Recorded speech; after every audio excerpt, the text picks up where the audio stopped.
இஸ்லாமியர்களுக்கு ஆதரவாக காங்கிரஸ் இருக்கிறது, பெரும்பான்மை இந்துக்களுக்கு ஆதரவாக நான் இருக்கிறேன், எனவே காங்கிரசுக்கு வாக்களிக்காதீர்கள் என்று சொல்வதற்கு பதிலாக ஓட்டு ஜிகாத் என்று சொல்வதன் மூலமாக அவர்கள் இஸ்லாமியர்களுக்கு ஆதரவானவர்கள் என்று சொல்வதன் வழியாக பெரும்பான்மை இந்துக்கள் எல்லாம் எனக்கு ஓட்டு போடுங்கள் என்று சொல்வதைத்தான் அவர் ஓட்டு ஜிகாத் என்று சொல்லுகிறார். இன்றைக்கு ராகுல் காந்தி கன்னியாகுமரி தொடங்கி காஷ்மீர் வரைக்கும் இருக்கக்கூடிய மக்களை நடைபயணத்தின் வழியாக ஒருங்கிணைக்கிறார். இது எல்லாமே ஜிகாத் தான். ஜிகாத் என்றால் நீதிக்கான போராட்டம். எங்கே அநீதி நிகழ்கிறதோ அங்கெல்லாம் நீதிக்கான போராட்டம் என்பது ஒரு வடிவத்திலே உருவாகிய தீரும். அது இயற்கையினுடைய நியதி. முழுக்க முழுக்க இந்து முஸ்லிம் பிரச்சனையை கிளப்புவதன் மூலமாக முஸ்லிம்களை வன்முறையாளர்கள், முஸ்லிம்கள் இந்த நாட்டிற்கு தேசப்பற்று இல்லாதவர்கள், இந்த நாட்டிற்கு தேச துரோகிகள் என்றெல்லாம் சொல்வதன் வழியாக பெரும்பான்மை இந்துக்கள் தங்களுக்கு வாக்களித்து விடுவார்கள் என்று இவர் தொடர்ந்து நம்பிக்கொண்டிருக்கிறார். ஆனால் நிலைமை என்னவென்று பார்த்தால் கள நிலவரம் வேறு மாதிரியாக இருக்கிறது. அதானி குறித்து கேள்வி எழுப்பிய காரணத்திற்காகவே ராகுல் காந்திக்கு நாடாளுமன்ற உறுப்பினர் பதவியே பறிபோனது. மறுபடியும் குஜராத்தினுடைய நீதிமன்றமும் அதையே திரும்ப சொன்னது.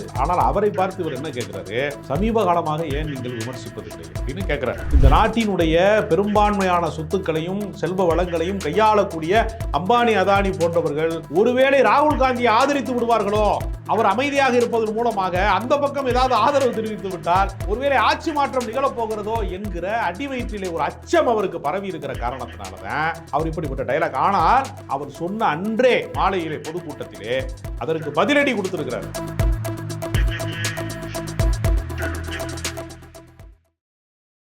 வாகை தமிழ் நேயர்களுக்கு வணக்கம். இன்றைக்கு நம்ம நேர்காணல்ல நம்மோடு இணைந்திருக்கிறார் அரசியல் விமர்சகர் திரு ராஜகம்பீரன் அவர்கள். வணக்கம் சார். வணக்கம் சார். மோடி அவர்கள் அவரோட பிரச்சாரத்தின் போது ஓட் ஜிஹாத் அப்படின்னு ஒன்று குறிப்பிட்டிருக்காரு, இல்லை ராம் ராஜ்யா, இது ரெண்டுல எது வேணும் அப்படின்னு சொல்லி மக்கள் தான் தீர்மானிக்கணும் அப்படின்னு அவரோட பிரச்சாரத்தில் சொல்லியிருக்காரு.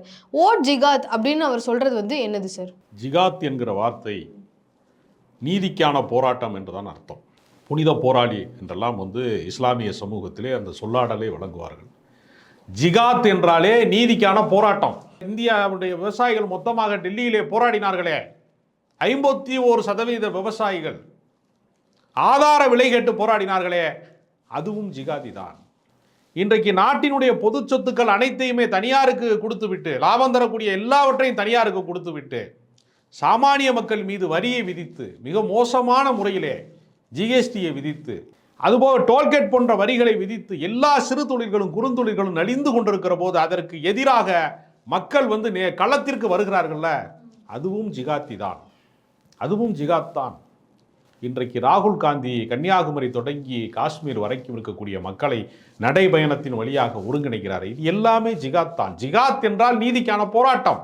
எங்கே அநீதி நிகழ்கிறதோ அங்கெல்லாம் நீதிக்கான போராட்டம் என்பது ஒரு வடிவத்திலே உருவாகிய தீரும். அது இயற்கையினுடைய நியதி. இதுதான் வரலாறு நெடுகிலும் நடந்திருக்கிறது. ஆனால் மோடி அச்சம் கொடுக்கிறார். இன்றைக்கு யாரை பார்த்தெல்லாம் அவர் அச்சம் கொடுக்கிறார் என்றால், ராமராஜ்யம் வேண்டுமா, வாக்கு ஜிகாத் வேண்டுமான்னு கேட்கிறார். அப்படி என்றால் அவர் நம்புகிற விஷயம் என்னவென்றால், முழுக்க முழுக்க இந்து முஸ்லீம் பிரச்சனையை கிளப்புவதன் மூலமாக முஸ்லீம்களை வன்முறையாளர்கள், முஸ்லீம்கள் இந்த நாட்டிற்கு தேசப்பற்று இல்லாதவர்கள், இந்த நாட்டிற்கு தேச துரோகிகள் என்றெல்லாம் சொல்வதன் வழியாக பெரும்பான்மை இந்துக்கள் தங்களுக்கு வாக்களித்து விடுவார்கள் என்று இவர் தொடர்ந்து நம்பிக்கொண்டிருக்கிறார். ஆனால் நிலைமை என்னவென்று பார்த்தால் கள நிலவரம் வேறு மாதிரியாக இருக்கிறது. ஓட் ஜிகாத்னு சொல்றது இஸ்லாமியர்களை தான் குறிக்கிறாருன்னு சொல்றேன். ஆமா, இஸ்லாமியர்களுக்கு ஆதரவாக காங்கிரஸ் இருக்கிறது, பெரும்பான்மை இந்துக்களுக்கு ஆதரவாக நான் இருக்கிறேன், எனவே காங்கிரசுக்கு வாக்களிக்காதீர்கள் என்று சொல்வதற்கு பதிலாக ஓட்டு ஜிகாத் என்று சொல்வதன் மூலமாக அவர்கள் இஸ்லாமியர்களுக்கு ஆதரவானவர்கள் என்று சொல்வதன் வழியாக பெரும்பான்மை இந்துக்கள் எல்லாம் எனக்கு ஓட்டு போடுங்கள் என்று சொல்வதைத்தான் அவர் ஓட்டு ஜிகாத் என்று சொல்லுகிறார். இப்படி பேசுவது என்பது மத பிளவுகளை தூண்டுவது, மத பிளவுவாதத்தை, மதத்தின் வழியாக பிரிவினைவாதத்தை தூண்டுகிற வேலை. இதை பேசுவதை தேர்தல் ஆணையம் வேடிக்கை பார்க்கிறது. ராகுல் காந்தி கொஞ்ச காலமா அம்பானி அதானியை பத்தி விமர்சனம் செய்யல அப்படின்னு சொல்லி மோடி அவர்கள் கேட்டிருக்காரு சார். இதை எப்படி பாக்குறீங்க?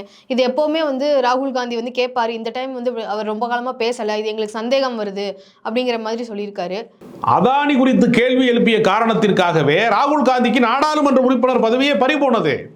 மறுபடியும் குஜராத்தினுடைய நீதிமன்றமும் அதையே திரும்ப சொன்னது.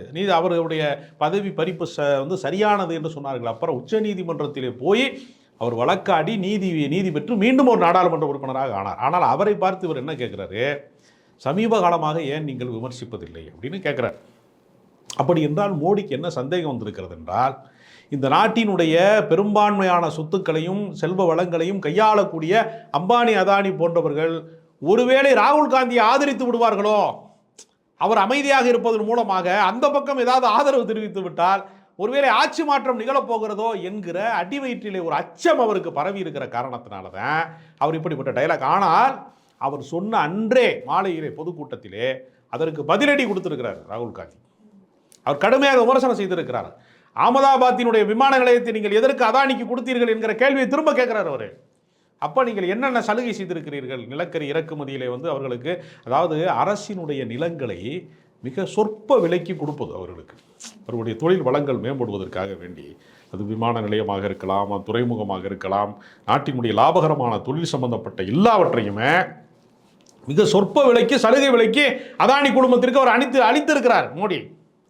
அதனால் குஜராத்திகள், அவர்கள் அடிப்படையில் குஜராத்திகள், அதனால் குஜராத்திகளினுடைய நலன்களை அவர் பாதுகாக்கிறார். அவருடைய அது போன்ற முதலாளிகளை, பெருமுதலாளிகளை வளர்ப்பதன் மூலமாகத்தான் பாஜக செல்வம் கொளிக்கக்கூடிய கட்சியாக மாறியது. எதற்காக பணமதிப்பு நீக்கத்தை அவர்கள் கொண்டு வந்தார்கள்? பணமதிப்பு நீக்கத்தின் மூலமாக எதிர்க்கட்சிகளினுடைய கைகளில் பணமே இல்லாமல் செய்ய வேண்டும் என்கிற திட்டத்தோடு அவர்கள் செயல்பட்டார்கள். அப்போ முழுக்க முழுக்க அவர்கள் யாரின் பக்கம் நிற்கிறார்கள் என்பதை அம்பலப்பட்டு விடக்கூடாது என்பதற்காக இவர்கள் எதையெல்லாம் சொல்றாங்களோ அதையெல்லாம் எதிர்க்கட்சியின் மீது குற்றச்சாட்டை சொல்றாங்க. இப்போ உதாரணத்திற்கு மதவாத அரசியலை பாஜக தான் செய்கிறது. ஆனால் அவங்க என்ன சொல்லுவாங்க? இஸ்லாமியர்களுக்கு ஆதரவாக இந்த அரசியலை அவர்கள் நடத்துகிறார்கள் என்று சொல்லுவாங்க. இப்போ யாராவது, நான் கேட்குறேன், எந்த அரசியல் கட்சியாவது ஒரு 20% இருக்கக்கூடிய சிறுபான்மை மக்களுக்கு ஓட்டை பெறுவதற்காக 80% இருக்கக்கூடிய பெரும்பான்மை மக்களினுடைய ஓட்டை வேணான்னு எந்த கட்சியாக சொல்லுவாங்களா? அரசியலை பொறுத்தவரையில் எது தீர்மானிக்கிறது? எண்ணிக்கை தான் தீர்மானிக்கிறது. எத்தனை எம்பிக்கள் ஜெயிக்கிறார்கள் என்பதை பொறுத்து தானே ஆட்சி அமைக்க முடியும். எத்தனை சட்டமன்ற உறுப்பினர்கள் வெற்றி பெறுகிறார்கள் என்பதை பொறுத்து தானே அவர்கள் ஆட்சி அமைக்க முடியும், மாநிலத்தில் ஆட்சி அமைக்க முடியும். அது மாதிரி தானே நாடாளுமன்றத்தில் எத்தனை நாடாளுமன்ற உறுப்பினர்கள் வெற்றி பெறுகிறார்கள் என்பதை வைத்து தானே அவர்கள் ஆட்சி அமைக்க முடியும். அப்போ பெரும்பான்மை மக்களை பகைத்து கொண்டு யாருமே சிறுபான்மை மக்களுக்கு ஆதரவாக செயல்பட மாட்டாங்க. அதாவது ஒரு தாய் தன்னுடைய குழந்தைகளிலே ஏதாவது ஒரு குழந்தை இளைத்த குழந்தையாக இருக்கிறது என்றால் ஒரு கை சோறை அவருக்கு கூடுதலாக கொடுக்க வேண்டும் என்று நினைப்பான். அதுபோல சிறுபான்மை சமூகமாக இருக்கிறவர்களுக்கு அரசியல் அதிகாரம் இல்லை.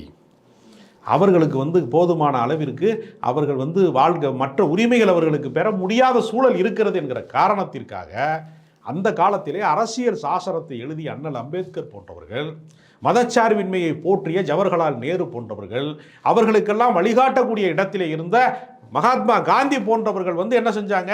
இந்த நாட்டிலே அனைத்து மக்களையும் அரவணைத்து போகக்கூடிய ஒரு சூழ்நிலையை உருவாக்க வேண்டும் அரசியல் என்பதற்காக, சிறுபான்மை மக்களை அரவணைத்து போக வேண்டும் என்பதற்காக மதச்சார்பின்மை என்கிற கோட்பாட்டை கொண்டு வந்தாங்க.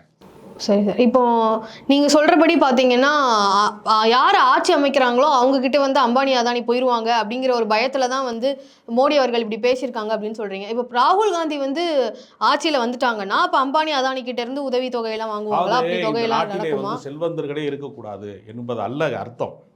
முதலாளி ஒருவர் தொழில் செய்தால்தான் தொழிலாளர்களுக்கு முதல்ல வேலை கிடைக்கும். அந்த தொழில் முனைவோர்களுக்கான அரசாங்கமாக மட்டுமே இருந்து விடாமல் தொழிலாளர்களை காப்பாற்றுகிற அரசாங்கமாகவும் இருக்க வேண்டும் அப்படிங்கிறது அதற்கு அர்த்தமே தவிர, தனிப்பட்ட முறையில் ஒரு நிறுவனங்களுக்கான ஆட்சி இவர்கள் நடத்தி விட்டார்கள் பாஜக. அதனால் எதிர்காலத்தில் நிறுவனங்களே இருக்கக்கூடாது என்ற அர்த்தத்திலே காங்கிரஸ் செயல்படாது. அதனால் காங்கிரஸ் ஆட்சி வந்தாலும் இது போன்ற நிறுவனங்கள் இருக்கும். ஆனால் அவர்களுக்கு நீங்கள் சலுகை காட்டுகிற விதம் இருக்கு இல்லையா, அது இவர்கள் காலத்திற்கும் காங்கிரஸ் காலத்திற்கும் மோடி அவர்களுடைய குஜராத் பாஜக அவர் ஆட்சிக்கு வந்ததற்கு பின்னால் உள்ள அணுகுமுறைக்கும் உள்ள வித்தியாசத்தை தான் நம்ம குறிப்பிட்டு சொல்கிறோமே தவிர, அதனால் தொழில் சார்ந்து எதுவுமே, தனியார் சார்ந்த தொழில்கள் எதுவுமே இருக்கக்கூடாது என்று சொல்லக்கூடிய அளவிற்கு எங்கேயுமே இல்லை. அதாவது அதற்கான நடைமுறை சாத்தியம் என்பது இப்பொழுது இல்லை. தொழிலாளர்களுடைய நலன் பாதுகாக்கப்பட வேண்டும், மக்களுடைய நலன் பாதுகாக்கப்பட வேண்டும் அப்படிங்கிறதான் அதனுடைய அடிப்படை.